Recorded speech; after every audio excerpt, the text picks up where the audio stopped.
necessarily reflect those of the advertisers, owners, or management of Pacific Telestations, LLC. For comments, opinions, and questions, please email Jess Lujan at jessthebuzz@gmail.com.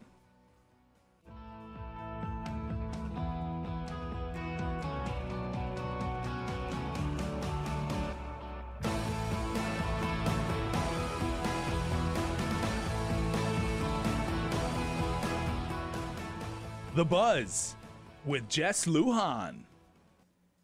Good evening, Guam. I'm Jess Lujan. Welcome to this edition of The Buzz. Exciting show tonight. I have a good friend, Cruz, the current Chief of Staff for Senator Will Castro and former Chief of Staff of the late Angel Santos, and I think he once gave me a traffic ticket. I think when he was a he was a cop. But anyway, that being said, welcome, brother. How you doing, man? Buenas tardes and helpful day, Jess. Senator Jesse Lujan. Thank you for inviting me here today. It's good having you here because I want to hear your perspective on, of course, what had happened a few weeks ago up in the front gates, actually, in the public highways there. But before we get into that discussion, we may have to go into an episode 2 with that. I want to talk about the genesis, the start of Cruz as again working alongside with Angel Santos and the movement, the Nacion Chamorro at the time, and the activism at the time that you folks had put together in regards to Chamorro lands. So let's go back to that time. But welcome first. Well, thank you for again allowing me to come here this evening. You know, it dates back to the early 1990s. Matter of fact, around 1991, 1992. Okay. I was a police officer at the time. I was just moving back to Guam at that time too. Yeah, I had spent I actually spent 6 years in the Air Force. Okay. As a weapons mechanic. Okay. Came back. So you're a vet as well? Yes, I'm a Air Force veteran. Yeah. Air Force veteran. Came back. I worked for Continental Air Micronesia at the time. Okay. And I decided to become a police officer. So I was a police officer in the early 90s. But I've always had a passion for activism. The late Mahatma Gandhi and Dr. Martin Luther King Jr., who's always been very intriguing members of our great nation. Of course, you know, Mahatma Gandhi is from India, but he sparked a very strong movement for independence back in the early 1900s. So as a police officer in the early 1990s, I met Senator, or back then, Leon Guerrero Santos, who just separated from the U.S. Air Force. He separated as a tech sergeant from the United States Air Force, and it had to do with him finding out that our water lands is being contaminated through, of course, the environmental issues that we are now fighting against the military to clean up. And it was just so intriguing, and it really touched my heart that when Angel Santos decided to become an activist and fight for the return of Chamorro lands and environmental issues, that I felt that I also had a calling back in the early 90s. Of course, many times my hands were tied because I was a peace officer. I was a police officer for the Guam Police Department. But I had to decide back then my love for my island and my people and my bread and butter. And ultimately, I was able to balance the two. I met a lot of resistance back then from the former Chief of Police Colonel Adolf Scambilleri. But things worked out, and I'm glad that former Chief Scambilleri was able to see my position, him being a former colonel in the Marine Corps, that the First Amendment allows us to exercise our constitutional rights to peacefully assemble.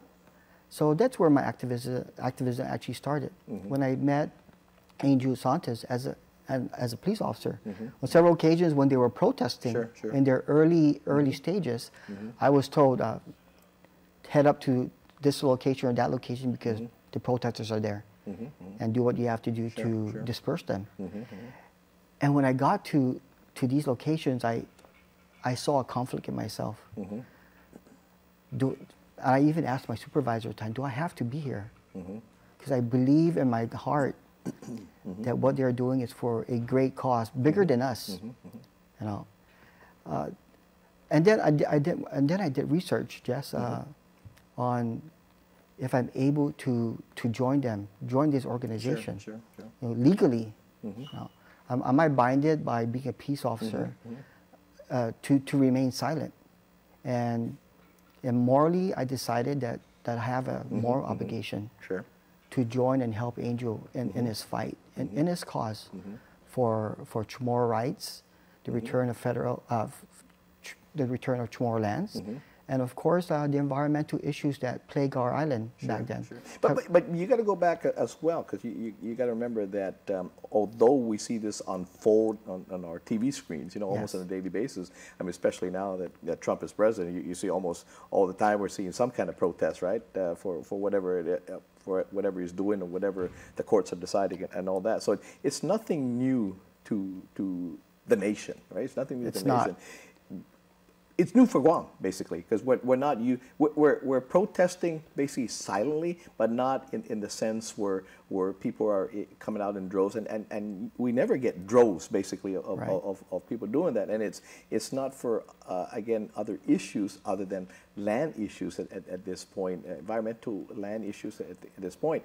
I mean, back in the States, it's not only land issues, it's normally Native Americans are doing that. You know? As recent as the Cola pipeline, where the Native American Indians were protesting the laying of pipes that will eventually contaminate their drinking source. And other tribes come and join. Yes, and currently, Jess, we have NFL pro football players that are taking the knee, and it has nothing to do with disrespecting the flag or disrespecting the Star-Spangled Banner, but it's because they're fighting for a cause that they believe in.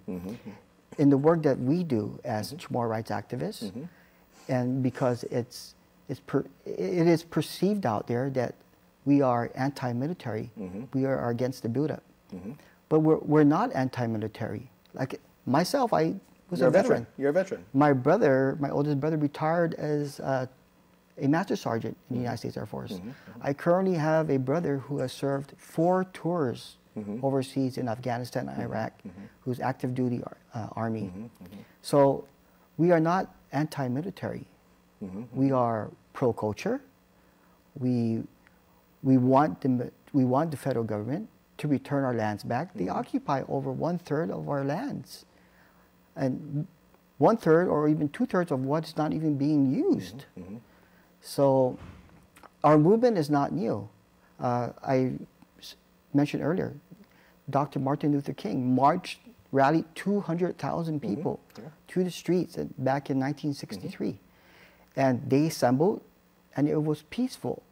And everything that we do in terms of protesting and being an activist, we do in a very peaceful manner. It's civil disobedience at its best, where you go out, you peacefully demonstrate, you make a statement, because we feel that our voices are falling on deaf ears. But what other recourse do we have? You become so diplomatic.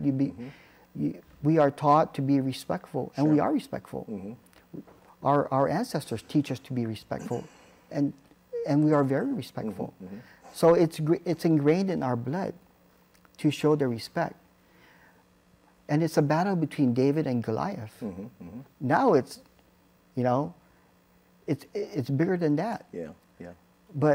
And back in the early 90s, the battle between David and Goliath, the sleeping giant woke up, and that was the great Chamorro nation. You know, and we're not talking about just a small group.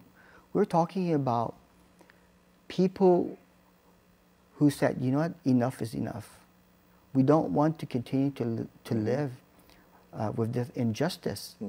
We got to do something for our kids. We don't want our kids to be suffering because we remain silent. And that was a famous quote by the late Senator Angel Santos, that we must not remain silent. So here's the thing, because oftentimes in protests, now maybe not so, I don't know the national protest that's happening, whether that's the consensus of that, but I'm speaking for here.